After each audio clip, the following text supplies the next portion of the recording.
Hello पढ़ाई करने वाले मित्रों, learning platform visual art and GK tutorial पर आपका स्वागत है। दोस्तों, आज का वीडियो है भारतीय समकालीन कलाकार गणेश पायन जी का परिचय। अगर आपको ये वीडियो पसंद आता है तो इसे लाइक कीजिए, अपने स्टडी ग्रुप में शेयर कीजिए और अभी तक इस चैनल से नहीं जुड़े हैं और आपको ये चैनल पसंद आता है तो इसे सब्सक्राइब जरूर कर लीजिए। और आप मेरे चैनल की प्लेलिस्ट में जाके कई महत्वपूर्ण टॉपिक पर काफ़ी सारे वीडियो देख सकते हैं। आइए जानते हैं गणेश पायन जी का परिचय।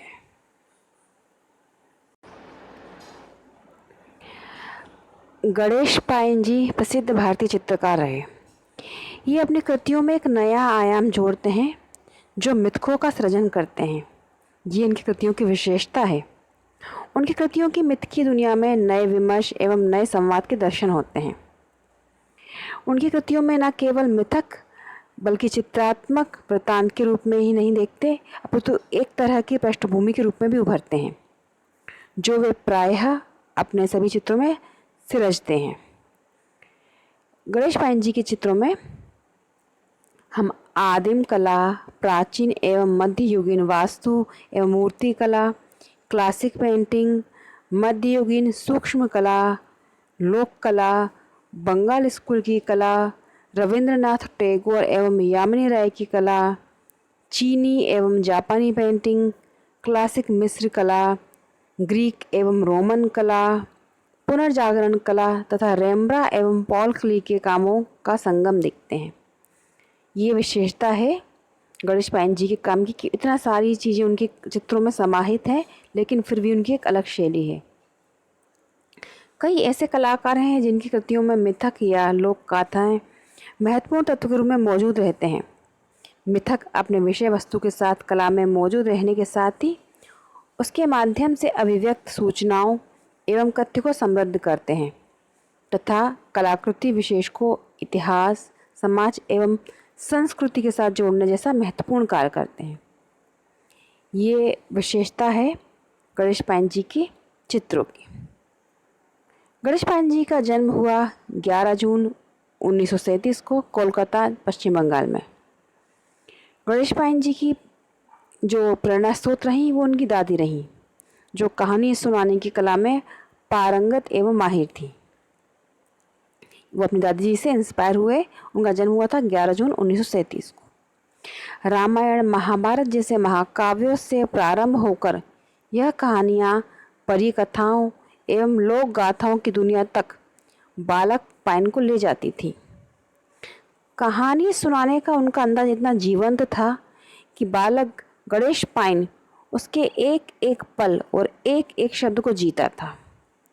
पायन के अनुसार वे सिर्फ सुनते नहीं थे वरन उस कथा कहानी को एक चलचित्र के रूप में देखते जाते थे। यानी कि जिस तरह से होता है ना कि कोई कहानी सुना रहा है लेकिन दूसरा उसको पूरे इमेजिन करके अपनी एक उस तरह से देख रहा है, यही गणेश पायन जी के साथ हुआ। जब उनकी दादी उनको कहानियाँ सुनाती थी वो उसको इमेजिन कर लेते थे। छुटपुन से ही उनके पास एक बड़ी स्लेट हुआ करती थी जिससे उन्हें अगाध प्रेम था, जिसे घिस मांझ कर खूब चमकाकर उस पर नित्य नई रेखाएं खींचते रहना उनका काम था। अपनी दादी के माध्यम से कल्पना लोक का जो संसार पायन ने गढ़ा था उसी को अपनी काली स्लेट पर अंकित करने से ही उनके चित्र गढ़ने की शुरुआत हुई। तो ये शुरुआत थी उनकी चित्रों के प्रति प्रेरित होने की और उनसे लगाव की।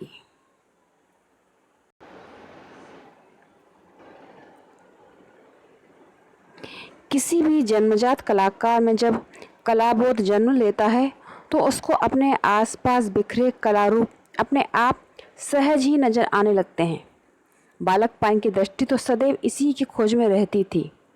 उनके घर के सामने बनी ठाकुर बाड़ी में स्थापित काष्ठ निर्मित गौरांग मूर्ति के सौंदर्य ने बालक पायन को इतना प्रभावित किया था कि उस मूर्ति के नेत्रों के सम्मोहन एवं आकर्षण को वो आजीवन नहीं भूल पाए। याद रखिए, जो वो जहाँ रहते थे वहाँ पर एक मूर्ति स्थापित थी, गौरांग मूर्ति। उसकी जो आंखें बनी हुई थी मूर्ति की, वो बहुत उन्हें प्रभावित करती थी। संभवतः द हेड नामक उनकी कलाकृति के नेत्रों में निहित आकर्षण उसी की देन है। कुल मिलाकर कलाकार पायन की चेतना के केंद्र में बचपन में का उनका परिवेश एक विशिष्ट स्थान रखता है। उन्हीं के शब्दों में, बचपन में ही मेरी समस्त चेतना के रूप रस केंद्र पर ऐसी ही सभी छवियों, मूर्तियों, प्रतिमाओं और दादी के मुंह से सुनी कथा कहानियों ने अपनी महिमा से स्थायी आसन जमा लिया था। बचपन में मोचाक नामक पत्रिका में छपी अवनींद्रनाथ की एक कलाकृति ने बालक पाइन के हृदय पटल पर ऐसी छाप डाली कि वे उनके प्रेरणा स्रोत बन गए। याद रखिए, अवनींद्रनाथ जी की एक कलाकृति छपी थी मोचाक पत्रिका में, जिससे गणेश पाइन जी काफ़ी प्रभावित हुए थे और वो उनके लिए प्रेरणा स्रोत बन गए। कालांतर में जिन मास्टर कलाकारों ने उन्हें प्रभावित किया वे थे रेम्ब्रा और पॉल क्ली। रेम्ब्रा की क्यूरोस्कोरा स्टाइल, क्यूरोस्क्यूरा जो स्टाइल है, मतलब धूप छाँव का जो दिखाते थे प्रभाव, उस टेक्निक का नाम है, उससे वे बहुत प्रभावित थे। पाइन की कलाकृतियों में मूल आकृति का अपने परिदृश्य से विरोधाभास यहीं से जन्मा प्रतीत होता है। वहीं पॉल क्ली की सहजता तथा क्यूबिज्म ने गणेश पाइन की अपनी काव्यात्मक सूरियलिस्टिक स्टाइल को विकसित करने में अमूल्य योगदान प्रदान किया था। उन्हीं के अनुसार पॉल क्ली के प्रभाव से उनकी कलाकृतियों का जगत सामयिक रूप में नियंत्रण हो सका। गणेश पाइन जी ने 1959 में government college of art and craft Kolkata से स्नातक परीक्षा उत्तीर्ण की थी। उन्होंने, याद रखिए, 1959 में कोलकाता से अपना स्नातक कंप्लीट किया था, Kolkata college of art and craft. Ganesh pine ने भले ही अपने पूर्ववर्ती कलाकारों से जो भी प्रेरणा ग्रहण की हो, पर उसका तात्पर्य कदापि यह नहीं है कि वो उनके प्रभाव में बह गए हों, वरन इन समस्त प्रभावों से गुजरते हुए उन्होंने अपना एक नितांत मौलिक कला संसार गढ़ा, जो स्वप्नमय था, यानी कि सपने की दुनिया जैसा था, रहस्यमय भी था और दर्द से ओतप्रोत भी, काव्यात्मक भी। ये सभी विशेषताएं थी उनके कला में, और मेरे अनुसार कुछ अर्थों में जीवन की क्रूर सच्चाई को उजागर करने वाला कटाक्ष भी। ये सब वो कहते हैं अपनी कला के बारे में। गणेश पाइन ने अपनी कृतियाँ हवा में अथवा यूँ कहें कि विशुद्ध काल्पनिक रूप में सृजित नहीं की। इसके विपरीत वे एक ऐसे कल्पनावान यथार्थवादी कलाकार थे जिन्होंने जो भोगा सो रचा। याद रखिए, यथार्थवादी कलाकार थे, लेकिन कल्पना से उनकी कृतियाँ प्रेरित थी। उन्हें जो भोगा सो रचा सिद्धांत को अपनाया और इसी के आधार पर अपने कला संसार रचना संसार को गढ़ा। यही कारण है कि उनकी कृतियों में एक विशेष प्रकार का आकर्षण है, जिसे बयां कर पाना शब्दों के माध्यम से संभव नहीं है, बस उसे देखा और महसूस किया जा सकता है। यह एक अंतर्मग्न कलाकार का कला संसार है, जिसे अंतर्मन से ही देखा जा सकता है। कल्पना प्रबल होते हुए भी वे सचेतन भाव से कलाकृतियों को रचते थे। अपने सचेतन कलाबोध को एक विशेष तथा नितांत मौलिक रूप प्रदान करने के हेतु उन्होंने अथक प्रयास एवं प्रयोग किए। इस संबंध में शुरू के वर्षों में भारतीय चित्रकला से पश्चिम की आधुनिक चित्रकला से उनका तुलनात्मक अध्ययन, क्यूबिज्म, एक्सप्रेशनिज्म, सूरियलिज्म तथा नॉन ऑब्जेक्टिव शैली को परखने की उनकी चेष्टा इसका स्पष्ट उदाहरण है। उनके स्वयं के वक्तव्य के अनुसार उस समय की आंकी उनकी छवियां यूरोपीय आधुनिकता के साथ साथ उनके स्वच्छंद वार्तालाप की तरह थी। इसी मध्य उन्हें अपनी पद्धति अथवा प्रणाली की खोज भी करते देखा जाता है। इस चेष्टा में उन्होंने अपने पूर्ववर्ती कलाकार की पद्धतियों का अवलोकन, चिंतन और मनन ही सम्मिलित नहीं है, वरन इस संबंध में उपलब्ध सामग्री का अध्ययन भी शामिल है।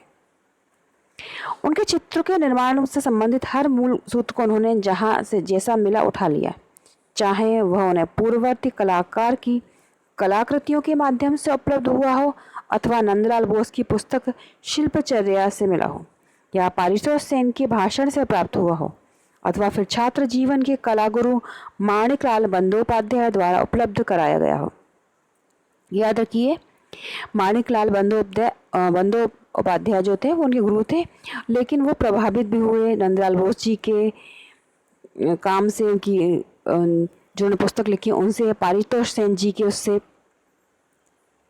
ये उनका प्रभाव रहा इन चीज़ों का।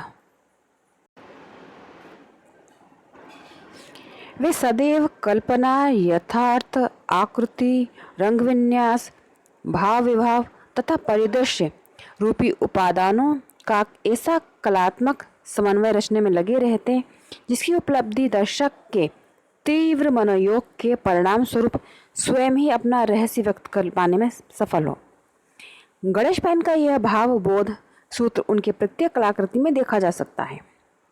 छवि अंकन का माध्यम तेल रंग उन्हें कभी रुचिकर एवं गहरा प्रतीत नहीं हुआ। उनका मानना था कि तेल रंग माध्यम में जितने सशक्त स्ट्रोक की आवश्यकता होती है वह उनके स्वभाव में ही नहीं है। वे एक अत्यंत संवेदनशील कोमल भावों वाले कलाकार थे, इसलिए उन्होंने तेल रंग को छोड़कर अन्य सभी माध्यमों में हाथ आजमाए और अंततः 1968 के अंतिम दौर में टेम्परा माध्यम का चुनाव अपनी छवियों को आंकने के लिए सुनिश्चित किया। याद रखिए, उन्हें ऑयल पेंटिंग या तेल चित्रण बिल्कुल भी पसंद नहीं था। उसको छोड़कर उन्होंने सभी माध्यम में किया काम, विशेष रूप से टेम्परा माध्यम में। इन सभी बातों से ये सिद्ध होता है कि वे छवि सृजन के प्रति उपादान की कितनी गहराई से अध्ययन करने के उपरांत उसे अपनाते थे। बचपन में ही उनके पिताश्री का स्वर्गवास, फिर पिता समान उनके ज्येष्ठ भ्राता का निधन, ऐसी घटनाएं थी जिन्होंने उन्हें झकझोर और अंदर से तोड़ दिया था। साथ ही 1946 ईस्वी के भयानक दंगे, उनका अपने परिवार के साथ विस्थापन, एक यायावर की भांति जीवन गुजारने का दंश, जीवन यापन का संघर्ष और ऐसी अनेक घटनाएं थी जिन्होंने उन्हें एकाकी एवं अंतर्मुखी व्यक्ति बना दिया था। पर भला हो उनके भीतर पलने वाली सृजन शक्ति का, जिसने इसी विषय के कला रूपी अमृत का निर्माण कर उन्हें अमर बना दिया। वे स्वयं लिखते हैं कि किस प्रकार दंगा जनित भयावह दृश्य ने उनको, उनकी कला चिंतन को आजीवन विचलित किए रखा। लाशों के ढेर पर एक तप्त कांचन वर्धा विधवा का पूर्णतः नग्न शरीर और उसके रोते हुए गले से बूंद बूंद टपकता रक्त एक ऐसी घटना थी जिसने बालक गणेश पायन पर इतना भयावह प्रभाव डाला कि उसे वह आजीवन भुला नहीं पाए। और उनके अनुसार उस क्रूर अभिज्ञता की छाया उनकी प्रायः हर कृति पर पड़ती रही। परंतु कला अनुरागी मन ने जीवन की समस्त स्मृतियों, कटु अनुभवों को परंतु कला अनुरागी मन ने जीवन की समस्त स्मृतियों, कटु अनुभवों को कला बोध का मानदंड स्वीकार किया और पायन ने उसे अपनी क्षमता और कला मर्म से और समृद्ध किया। गणेश पायन ने 60 के दशक से ही अपनी कला यात्रा का आरंभ शुरू किया था और 70 के मध्य तक आते आते वह एक सिद्धहस्त कलाकार के रूप में माने जाने लगे थे और उन्होंने अपना एक अनोखा तथा मौलिक कला संसार निर्मित कर लिया था। उनके चित्रों की भाषा शैली, रूप रंग विन्यास, रूपाकृति, आकृति, दृश्य परिदृश्य सब कुछ अपना था। जीवन की विसंगतियों और कुरूपताओं को उन्होंने बहुत ही करीब से देखा था। इस सब की प्रेत छाया उनके चित्रों पर भी थी। उनका चित्रण इतना मार्मिक, गंभीर, कलात्मक, एकात्मक था कि वह दर्शक को प्रथम दृष्टि में ही बांध लेता था।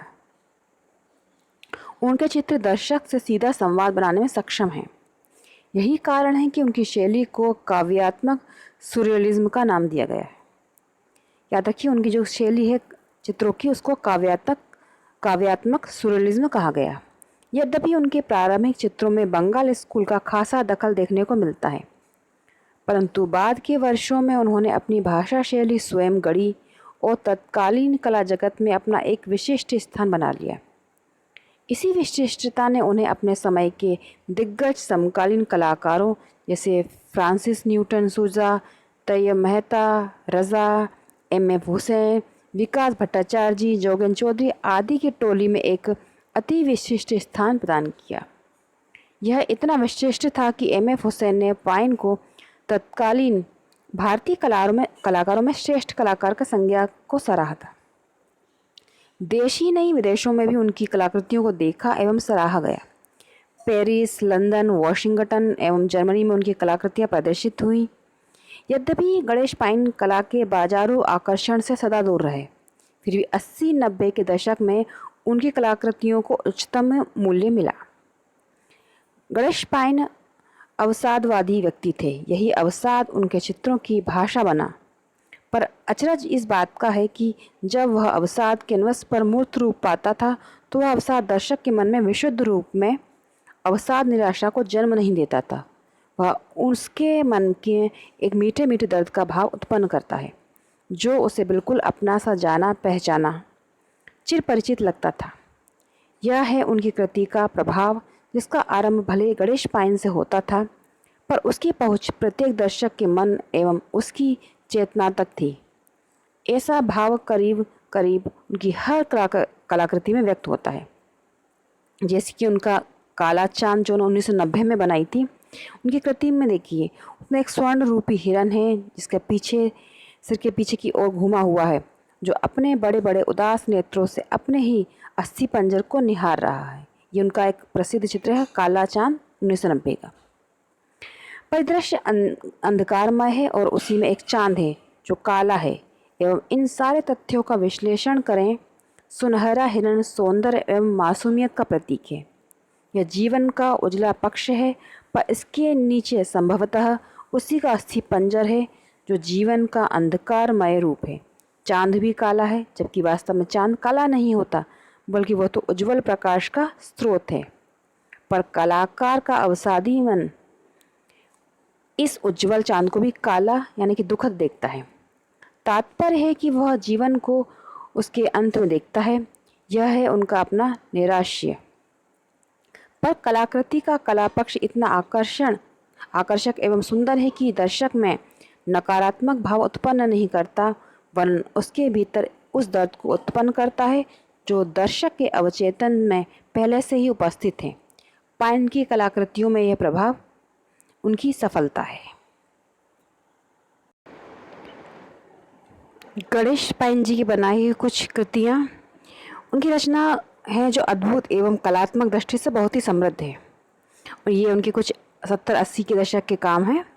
The teeth, the smiling ogre, the blue boat, the picture, the devil conversation, the Sant, the head, horse and the head, the black moon, the wooden horse, Radha, Veer Bahadur, the shine, blackbird, singer with wooden leg, regulian, the smile, the night of the merchant, relics, the door, the windows, dwarf with a ball, the amphibian, the conversation, the night। ये उनके बनाए हुए कुछ प्रसिद्ध चित्रों के नाम हैं। द ड्रिंकिंग बीस्ट, फव्वारा पार करते हुए, दास, स्त्री और सर्प, कपि, आत्मचित्र, स्थिर जीवन। और मुख्यतः उन्होंने स्याही और टेम्परा माध्यम और जल रंग से ही चित्र बनाए हैं। वृक्ष तले, बच्चे संग स्त्री, मोटिया ब्रूजर नवाब सीरीज़ रही उनकी 90 के दशक की। Land and the effigy, the warrior, the mask, archer, night of the puppeteer, queen, Durga, night of the shepherd, before the fountain. ये 1991 का उनका चित्र है। राष्ट्रीय आधुनिक कला संग्रहालय नई दिल्ली में उनका जो चित्र है संग्रहित, वो है माँ और शिशु, जो 1970 में बनाया था कागज पर टेम्परा माध्यम में, और एक अनटाइटल्ड यानी बिना शीर्षक का है कागज पर टेम्परा माध्यम में। याद रखिए, माँ और शिशु कई कलाकारों ने बनाया है चित्र। 1955 से शुरू हुई गणेश पाइन जी की यात्रा 12 मार्च 2013 को 76 वर्षीय उम्र में ख़त्म हुई, जब उनका कलकत्ता में देहांत हो गया। इस बीच वे अपनी कला के प्रति संपूर्ण सच्चाई एवं प्रतिबद्धता के साथ समर्पित रहे। उन्हीं के शब्दों में, छवि आंकना ही अच्छा लगता है, छवि चाहे कूड़ा करकट की क्यों ना हो, अपने को उसी में खर्च कर डालता हूँ। जीवन का वास्तविक आनंद इसी में है, उन्हें मिलता है, इससे इतर उन्हें कुछ भी प्रिय नहीं रहा।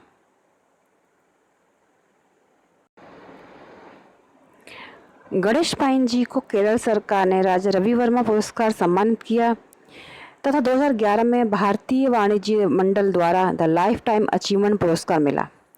1998 में उनके ऊपर एक documentary film the painter of quit silence बनी, जिसे बुद्धदेव दास गुप्ता द्वारा निर्देशित किया गया, जिसे सर्वश्रेष्ठ कला फिल्म के लिए भी राष्ट्रीय पुरस्कार मिला। तो दोस्तों, ये था परिचय गणेश पाइन जी का। अब आइए उनके हम कुछ चित्रों को देखते हैं।